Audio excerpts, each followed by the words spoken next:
8월 6일 금요일 새벽 묵상 시간입니다. 하나님이 주신 이 귀한 하루를 하나님의 말씀으로 시작하겠습니다. 먼저 사도신경으로 우리의 신앙을 고백하겠습니다. 나는 전능하신 아버지 하나님, 천지의 창조주를 믿습니다. 나는 그의 유일하신 아들, 우리 주 예수 그리스도를 믿습니다. 그는 성령으로 잉태되어 동정녀 마리아에게서 나시고 본디오 빌라도에게 고난을 받아 십자가에 못 박혀 죽으시고 장사된 지 사흘 만에 죽은 자 가운데서 다시 살아나셨으며 하늘에 오르시어 전능하신 아버지 하나님 우편에 앉아 계시다가 거기로부터 살아있는 자와 죽은 자를 심판하러 오십니다. 나는 성령을 믿으며 거룩한 공교회와 성도의 교제와 죄를 용서받는 것과 몸의 부활과 영생을 믿습니다. 아멘. 예레미야 50장 4절에서 10절. 그날이 오고 그때가 되면 이스라엘 백성과 유다 백성이 다 함께 돌아올 것이다. 나 주의 말이다. 그들은 울면서 돌아와서 그들의 하나님 나 주를 찾을 것이다. 그들은 시온으로 가는 길을 물어보며 이곳을 바라보며 찾아올 것이다. 돌아온 그들은 나 주와 언약을 맺을 것이다. 절대로 파괴하지 않을 영원한 언약을 맺고 나와 연합할 것이다. 나의 백성은 길 잃은 양떼였다. 목자들이 그들을 그릇된 길로 인도하여 그들이 산 속에서 헤맸다. 양떼가 산과 언덕에서 방황하며 쉬던 곳을 잊어버렸다. 그들을 보는 자마다 그들을 잡아먹었다. 양떼를 잡아먹은 원수들은 이르기를 그들이 그들의 주 곧 의로운 처소이며 조상의 희망인 그들의 주에게 범죄하였으니 우리에게는 죄가 없다 하고 말하였다. 너희는 바빌로니아에서 탈출하여라. 바빌로니아 사람들의 땅에서 떠나라. 양떼 앞에서 걸어가는 순년소처럼 앞장서서 나오너라. 보아라, 내가 북녘 땅에서 강대국들의 연합군을 일으켜서 바빌로니아를 쳐들어가게 하겠다. 그들이 바빌로니아 쪽으로 진을 치고 있다가 바빌로니아를 정복할 것이다. 그들의 화살은 절대로 빈손으로 돌아오지 않는 노련한 용서와 같을 것이다. 바빌로니아가 약탈당할 것이니 약탈당하는 자들이 모두 흡족하게 들어갈 것이다. 나 주의 말이다. 아멘. 오늘 읽을 말씀은 예레미야 49장에서 52장까지의 말씀입니다. 성경은 인류에게 하나님의 로드맵을 분명하게 제시하고 있습니다. 구약의 약속들이 신약 성경에서 성취되고 또 영원한 나라로 진행되는 그런 하나님 나라의 이야기를 이야기하고 있는 거죠.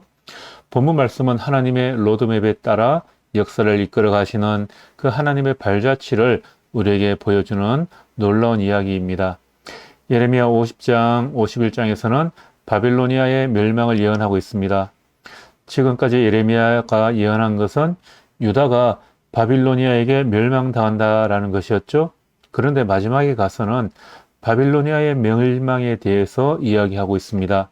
바빌로니아가 망하게 되면 포로로 끌려갔던 유다 백성은 70년 만에 조국으로 돌아오게 될 것이다 라는 것입니다.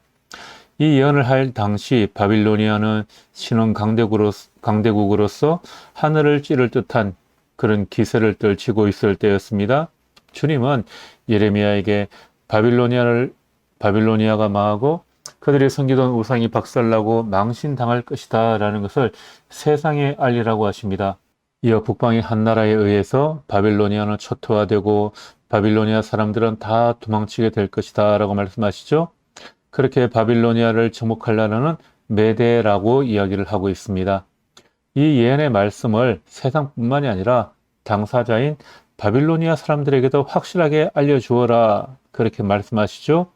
그렇게 그 사실을 들려줄 사람 중에 하나로 스라야를 보내게 됩니다. 유다가 망하기 7년 전의 이야기입니다. 유다는 바빌로니아에게 20년 이상 시들리다가 BC 586년에 완전히 망해버리게 되죠. 50년 뒤인 537년에 바빌로니아는 메데 바사 연합군에 의해서 망하게 됩니다. 바빌로니아를 무너뜨린 바사왕 고레스는 유다 백성을 귀국하도록 특별 조치를 취하게 됩니다. 예레미야의 예언은 이렇게 역사적인 사실로 성취가 되었습니다. 여기에 연관된 하나님의 또 다른 로드맵으로 이사야의 예언을 들 수가 있습니다. 이사야 선지자는 예레미야보다 70년 전에 활동하였던 선지자입니다. 그런 바빌로니아를 멸망시킬 왕의 이름이 고레스라는 것을 그의 등장 150년 전에 예언하였습니다. 고레스 왕은 이방인이었습니다. 그럼에도 하나님께서는 그를 하나님의 도구로 사용해서 열방을 정복하게 하십니다. 하나님의 백성을 위해서 그렇게 하시는 것입니다. 이스라엘의 회복을 위해서 그를 사용하시는 것입니다. 하나님이 주도하시는 인간 역사의 로드맵은 하나님의 백성과 하나님과의 관계에 의해서 결정된다라는 것을 우리가 믿어야 합니다. 하나님의 관점으로 보아야 합니다. 하나님 백성과 하나님과 어떤 관계에 있는가가 역사의 방향을 결정하는 것입니다.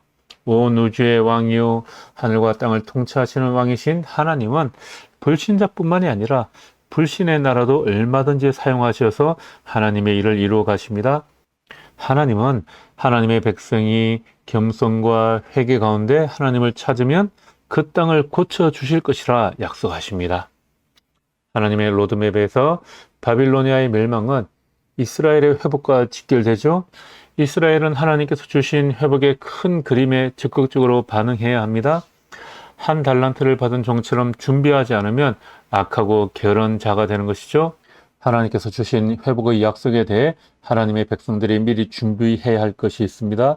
비록 아직 식민지 생활을 하고 있지만 하나님께서 회복의 때를 주실 것을 대비하여 미리 준비해야 할 것들이 있습니다. 먼저 하나님께 집중해야 합니다. 나뉘었던 사람들이 성령 안에서 하나 되게 하여 주십니다. 함께 돌아와 함께 울면서 그 길을 함께 가야 하는 것입니다. 함께 기도해야 합니다. 함께 시온의 대로를 찾아야 합니다. 성도의 교제의 주제는 절대로 파괴하지 않을 영원한 언약을 맺고 주님과 연합하는 것입니다. 이것이 우리의 간증, 우리의 전도의 주제입니다. 우리의 간증의 주제는 무엇이냐? 다른 것이 아닙니다. 우리가 하나님을 만난 이야기를 하는 것입니다. 또 목자를 위해 기도해야 합니다. 나의 백성은 길 잃은 양떼였다. 하나님의 아픈 마음이 묻어나는 그런 말씀이죠. 하나님의 탄식입니다. 하나님의 백성이 어떻게 해서 잃어버린 양떼가 되었습니까? 목자들 때문입니다. 지도자들 때문입니다. 그들이 잘못 인도했기 때문입니다. 양들은 미련하고 약한 존재입니다. 양들의 생명은 목자에게 달려 있습니다. 유다의 패망의 원인은 바로 이 목자들입니다. 그들이 양들을 이산 저언덕으로 끌고 다닌 것입니다. 종교 활동은 열심인데 우상 숭배의 정신으로 이끌어갔던 것입니다. 그들은 예루살렘과 성전에 임재하시는 하나님의 신앙을 외침으로 훌륭한 믿음의 사람으로 존경받았습니다. 그러나 언약계의 신통력을 믿는 미신적 신앙을 주입했습니다. 이러한 목자들 때문에 양떼가 산과 언덕에서 방황하며 쉬던 곳을 잊어버렸습니다. 예수님께서는 목자 없는 양과 같이 고생하는 영혼들을 보시며 아픔을 말씀하셨죠. 일꾼을 보내달라고 기도하라고 명령하십니다. 예수님은 스스로를 선한 목자라고 말씀하셨습니다. 선한 목자는 양의 이름을 부르고 양들은 목자의 음성을 알기 때문에 목자를 따라가는 것입니다. 소경이 소경을 인도하는 것은 비극입니다. 듣지 않는 귀, 자기 생각으로 말씀을 글러서 듣는 귀는 책임을 면할 수가 없습니다. 참된 진리를 하나님의 음성을 들을 귀를 주시길 위해 우리는 그래서 늘 기도해야 합니다. 또한 우리에게 참된 목자를 달라고 하나님께 간절히 기도해야 합니다. 우리는 참된 목자를 만나 그 목자를 따라가는 믿음의 사람이 되어야 합니다. 한 주간을 마무리하는 금요일입니다. 여러분들의 삶에 여러분들을 영적으로 잘 인도할 참된 목자이신 주님을 따르는 하루가 되기를 축복합니다. 기도하겠습니다. 하나님, 주님의 가르침에 우리의 기쁨이 있습니다. 주님, 우리가 하나님에게 집중하게 하여 주십시오. 하나님만 구하기를 원합니다.